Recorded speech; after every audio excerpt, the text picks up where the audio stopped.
আল্লাহর নবী পয়গম্বর সাল্লাল্লাহু আলাইহি ওয়াসাল্লাম মক্কাতে যখন দ্বীনের দাওয়াত দেওয়া শুরু করলো, মক্কার বড় বড় কাফেররা নবীজিকে কষ্ট দেওয়া শুরু করলো। এমন কঠিন কষ্ট দেওয়া শুরু করলো, বড় বড় কাফের উতবা, শাইবা, আবু জেহেল, এই সমস্ত বড় বড় কাফেররা মায়ার নবী রহমাতুল লিল আলামিনকে কষ্ট দেওয়া শুরু করলো। বিভিন্নভাবে কথার মাধ্যমে কষ্ট দেওয়া শুরু করলো, বিভিন্নভাবে তাকে কষ্ট দেওয়া শুরু করলো। আল্লাহ রাসূল সাল্লাল্লাহু আলাইহি ওয়াসাল্লাম মক্কার কাফেরদের কষ্ট সহ্য করতে না পেরে মনে করলো, তায়েফে গেলে মনে হয় আমি একটু শান্তি পাবো, আমার কথা তারা শুনবে। কিন্তু মায়ার নবী রহমাতুল লিল আলামিনের কথা ওই তায়েফের লোকেরাও শুনে নাই, বরং তারা আরো নবীকে বেশি কষ্ট দেওয়া শুরু করলো। এমন কষ্ট দিয়েছে, ওই তায়েফের বখাটে যুবকেরা আল্লাহ রসুলকে এমন ভাবে কষ্ট দিয়েছে, পাথর দিয়া আল্লাহ রসুল সাল্লাল্লাহু আলাইহি ওয়াসাল্লামকে আঘাত করেছেন। আল্লাহ রসুল ওখানেও কষ্ট পেয়েছেন। এইভাবে দ্বীনের দাওয়াত দেওয়া আল্লাহ রসুল বন্ধ করেন নাই। আল্লাহ রসুল এত কষ্ট পাওয়ার পরেও কালেমার দাওয়াত দেওয়া বন্ধ করে নাই। মায়ার নবী রহমাতুল লিল আলামিন যখন দ্বীনের দাওয়াত দেওয়া শুরু করলো, আস্তে আস্তে যখন মক্কার কাফেরেরা যখন আস্তে আস্তে যখন কালেমা পড়ে মুসলমান হওয়া শুরু করলো, যখন আল্লাহ রসুলের দল আস্তে আস্তে ভারী হইতেছে, কালেমার দল ভারী হইতেছে, আবু জেহেলের মাথার মধ্যে টেনশন শুরু হয়ে গেল। মক্কার গভর্নর আবু জেহেল বড় একজন লিডার, বড় একজন নেতা। ওই আবু জেহেল আর সহ্য করতে পারলো না। সিরিয়ার গভর্নর, ওই সময় সিরিয়ার গভর্নর ছিল হাবিব নামের একজন ব্যক্তি। আবু জেহেল এইবার হাবিবের কাছে চিঠির মাধ্যমে জানা দিলেন, এরে সিরিয়ার গভর্নর হাবিব, মুহাম্মাদকে কোনোভাবেই ঠেকানো যাইতেছে না, কি করা যায় মুহাম্মাদের ব্যাপারে? এমন দ্বীনের দাওয়াত দেওয়া শুরু করেছে, ইসলামের দাওয়াত দেওয়া শুরু করেছে, এইভাবে যদি দিতে থাকে তার দল আরো বেশি ভারী হয়ে যাবে। হাবিব নামের এই ব্যক্তিটা সিরিয়ার গভর্নর। এইবার মক্কার আবু জেহেলকে বললেন, তোমাকে আমি একটা বুদ্ধি দিতে পারি, পরামর্শ দিতে পারি, মুহাম্মাদকে ঠেকানোর একটি পরামর্শ তোমাকে আমি দিতে পারি। বলে, কি পরামর্শ বলো? কাবা ঘরের কাছে তুমি একটি বড় একটি আয়োজন করবা, আয়োজন সবার ব্যবস্থা করবা, আয়োজনের মধ্যে আমি হাবিবও উপস্থিত থাকবো, তুমি আবু জেহেলও উপস্থিত থাকবা, আমরা থাকবো উপরে চেয়ার নিয়ে বসা থাকবো, আর মুহাম্মাদকেও ডাকা হবে, তাকে নিচে রাখা হবে। মুহাম্মাদকে আমরা অপমান করব সব মানুষের কাছে। যখন তাকে অপমান করা হবে তখন মানুষেরা তার কাছ থেকে দূরে সরে যাবে, আর কালেমা গ্রহণ করবে না, মুহাম্মাদের দ্বীনের দাওয়াত দেওয়া বন্ধ হয়ে যাবে। হাবিব এইবার বলল, আবু জেহেলকে বলল, আবু জেহেল, আমি মিলে তাকে দুইটা প্রশ্ন করব, সে দুইটা প্রশ্নের জবাব দিতে পারবে না, সে দুইটা কাজ করে দিতে পারবে না। যখন সে পারবে না তখন সে অপমান অপদস্থ হয়ে যাবে। আবু জেহেল রাজি হয়ে গেল। কয়েকদিন ধরে আয়োজন শুরু করে দিল। কাবা ঘরের কাছে বড় একটি আয়োজন সভা শুরু হয়ে গেল, বড় টেজ সাজানো হইল আল্লাহর নবীকে অপমান করার জন্য। অথচ আল্লাহ পাক রব্বুল আলামিন বলেন, ওয়ামা আরসালনাকা ইল্লা রাহমাতাল লিল আলামিন। আল্লাহু আকবার। অথচ আল্লাহ পাক রব্বুল আলামিন বলেন আমার নবী পয়গম্বর সাল্লাল্লাহু আলাইহি ওয়াসাল্লামকে দুনিয়ার বুকে আমি রহমত হিসাবে পাঠায় দিয়েছি। আল্লাহ রসুলকে আল্লাহ তাআলা রহমত হিসাবে পাঠায় দিয়েছেন। এইবার যখন আবু জেহেল আল্লাহ রসুলকে অপমান করার চেষ্টা করলো, বড় একটি আয়োজন সভার ব্যবস্থা করলো। আয়োজন সভার ব্যবস্থা করার পর সব মানুষেরা উপস্থিত ওখানে হয়ে গেল। মক্কার সব মানুষ উপস্থিত হয়ে গেল, দূর দূরান্ত থেকে মানুষেরাও ওখানে উপস্থিত হয়ে গেল। এইবার সিরিয়ার গভর্নর হাবিব চলে আসছে, তাকে বড় একটি চেয়ার দেওয়া হলো এবং মক্কার বড় কাফের আবু জেহেলও সে বড় একটি চেয়ারে বসে গেল। আল্লাহ রসুল পয়গম্বর সাল্লাল্লাহু আলাইহি ওয়াসাল্লামকে অপমান করার জন্য তারা এইবার যখন আল্লাহ রসুলকে ডাক দিল, হাবিব এইবার বলতিছে, ও মুহাম্মদ, তুমি তো নিজেকে নবী বলে দাবি করতেছ, আমার দুইটা কাজ যদি তুমি করে দিতে পারো, আমরা দুজন দুইটা জিনিস তোমার থেকে চাইব, যদি তুমি পূরণ করে দিতে পারো তাহলে আমরা কালেমা পড়ে মুসলমান হয়ে যাব। মুসলমানি বুয়াত গর্দন নিহাদান, ইনানে খুতবা দস্তে খাজা দাদান, গরবা সুরত আদমি ইনসাবুদে, আহমদ বু জাহলু হামিক সাবুদে। এ মুহাম্মদ, যদি তুমি দুইটা কাজ যদি করে দিতে পারো তাহলে আমরা মুসলমান হয়ে যাব। আবু জেহেল এইবার বলতেছে, মুহাম্মদ, তুমি আমার একটা কাজ করে দাও। ওই যে দেখো সূর্য দেখা যায়, ওই সূর্যটা তুমি চাঁদ তৈরি করো, অর্থাৎ সূর্যটাকে তুমি চাঁদ বানাইবা। বানানোর পরে তোমার শাহাদত আঙ্গুল দ্বারা তুমি ইশারা করবা ওই সূর্যের দিকে, ওই চাঁদের দিকে তুমি ইশারা করবা। ওই চাঁদ যদি তুমি দুই খণ্ড যদি করতে পারো, আমি আবু জেহেল মুসলমান এখানে হয়ে যাব। আল্লাহ রসুল বলতেছেন, ঠিক আছে, এটা আমি আপনাকে করে দেখাইব।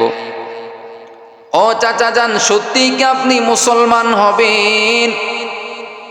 আবু জেহেল বলতেছে, অবশ্যই অবশ্যই রে ভাতিজা, মুসলমান কেন হব না, অবশ্যই অবশ্যই আমি মুসলমান হব। এত মানুষ সামনে রয়েছে, এত মানুষ আমার কথা শুনতেছে, আমি কেন মুসলমান হব না? আর আল্লাহ রসুল হাবিবকে বললেন, আপনার কি শর্ত, আপনার কি রয়েছে, আপনি কি জানতে চান বলেন। বলেন, ও মুহাম্মদ, আমার মনের মধ্যে একটা টেনশন আছে, 30 বছর ধরে টেনশন। এই টেনশন আমার দূর হচ্ছে না রে মুহাম্মদ।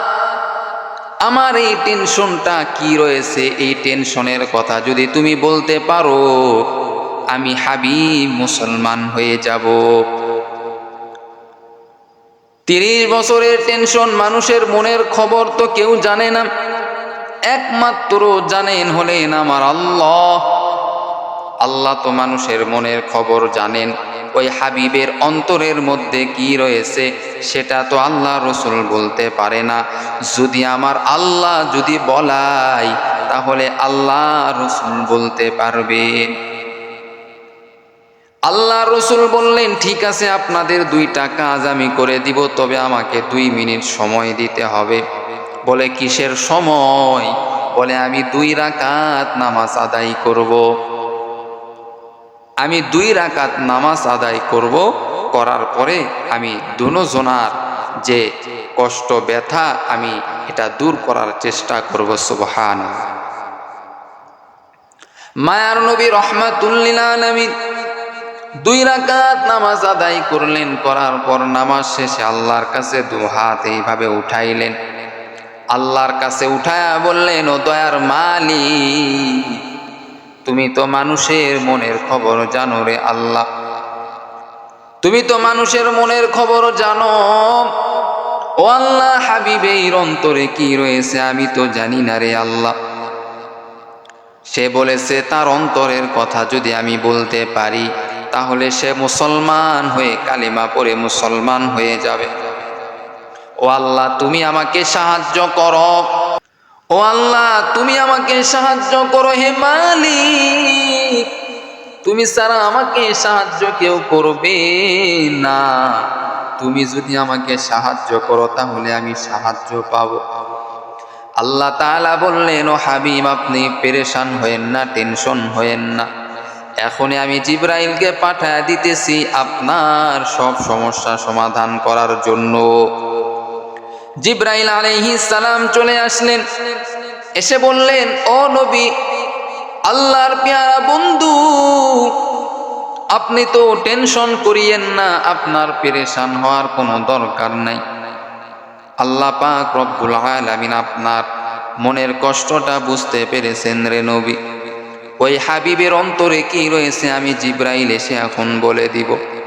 জিবরাইল আলাইহিস সালাম আসলেন, আসার পরে আল্লাহর রাসূলকে বললেন, ও নবী, ওই হাবিবের অন্তরে সব থেকে বড় কষ্ট হলো, সব থেকে বড় টেনশন হলো, তার 30 বছর ধরে কোনো ছেলে সন্তান হয় না। সে যে গভর্নর, তার মৃত্যুর পরে তার দায়িত্ব কে পালন করবে সিরিয়ার? তার একটি মেয়ে সন্তান রয়েছে, এই মেয়ে সন্তানটাও বোবা, কথা বলতে পারে না। তার 30 বছর ধরে সে অনেক চেষ্টা করতেছে একটা ছেলে সন্তান নেওয়ার, কিন্তু সে পারতেছে না, এই তার মনের মধ্যে ব্যথা। ও হাবিব, ও আল্লাহ রসুল, আপনি ওই হাবিবকে বলে দেন তার অন্তরের মধ্যে ছেলে সন্তান না হওয়ার সব থেকে বড় ব্যথা, সব থেকে বড় কষ্ট সে এটার জন্য পাইতেছে।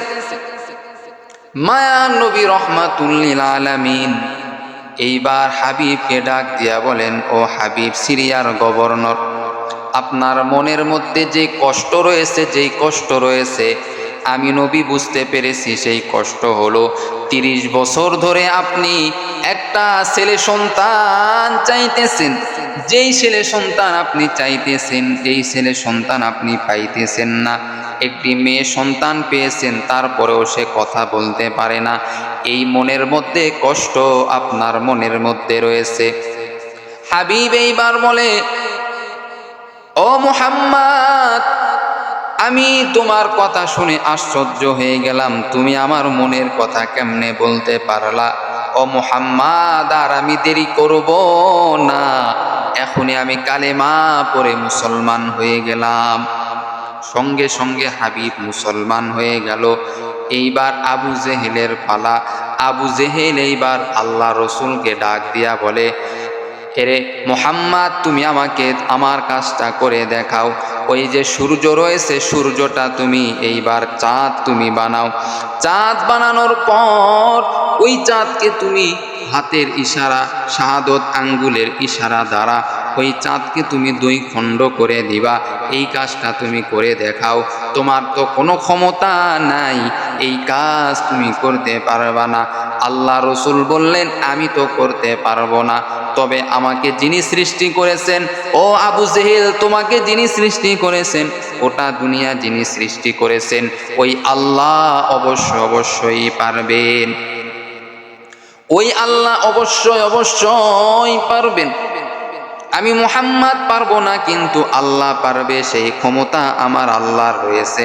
জিবরাইল আলাইহিস সালাম এইবার আল্লাহ রসুলকে বললেন, ও নবী, আমি আল্লাহর হুকুমে ওই সূর্যটা চাঁদে রূপান্তরিত করে দিলাম। সঙ্গে সঙ্গে আল্লাহ রসুল সাল্লাল্লাহু আলাইহি ওয়াসাল্লাম এবং আরো যারা ওইখানে ছিল তারা তাকিয়ে দেখে সূর্যটা চাঁদ হয়ে গেছে। সুবহানাল্লাহ। আল্লাহ রসুলের হুকুমে সূর্যটা চাঁদ হয়ে গেল। আল্লাহ রসুল এইবার শাহাদত আঙ্গুলি দ্বারা এবার ইশারা করলো চাঁদের দিকে লক্ষ্য করিয়া। আল্লাহ তাআলার কি কুদরত! সঙ্গে সঙ্গে ওই 4টা 2 খণ্ড হয়ে গেল। সুবহানাল্লাহ। হেদায়েত হলো বড় ভাগ্যের বিষয়। আবু জেহেল বলতেছে মুহাম্মদ বড় জাদুকর, মুহাম্মদ বড় জাদুকর। এর মতো জাদুকর তো আমি আবু জেহেল কোনোদিন দেখি নাই। জীবনে অনেক জাদুকর দেখেছি, কিন্তু মুহাম্মাদের মতো এত বড় জাদুকর আমি দেখি নাই। আবু জেহেল এইবার বলতেছেন, ও হাবিব, তুমি মুসলমান হয়েছো, তুমি ভুল করেছো, আর আমি এখনো মুসলমান হই নাই। আমি এজন্য লাভের মধ্যে রয়েছি, আমি বড় জ্ঞানী। কিন্তু হাবিব এইবার ডাক দিয়া বলে, আবু জেহেল রে, এখনো সময় আছে। মুহাম্মদ আসলে জাদুকর নয়, এটা আল্লাহ তাআলার পক্ষ থেকে সবকিছু হইতেছে।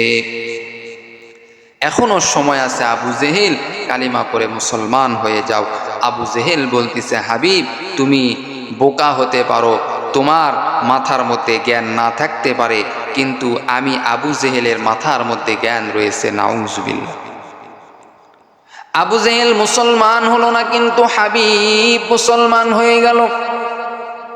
হাবিব মুসলমান হয়ে গেল।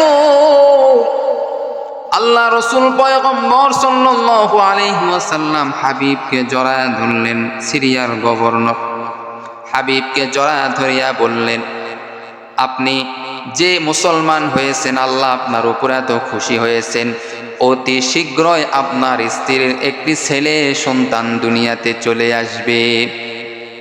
সঙ্গে সঙ্গে আল্লাহ রসুল দোয়া করে দিলেন। কিছুদিন পরে আল্লাহ তাআলা হাবিবের স্ত্রীর পেট থেকে ছেলে সন্তান দুনিয়াতে দিয়া দিলেন। সুবহানাল্লাহ। এই ক্ষমতা আমার আল্লাহ পাক রব্বুল আলামিনের হাতে রয়েছে। কিন্তু আবু জেহেল মুসলমান হলো না, নিজেকে বড় মনে করলো, নিজেকে শক্তিশালী মনে করলো, নিজেকে পাওয়ারফুল মনে করলো, কিন্তু আল্লাহর কাছে তার কোনো দাম কখনোই নাই।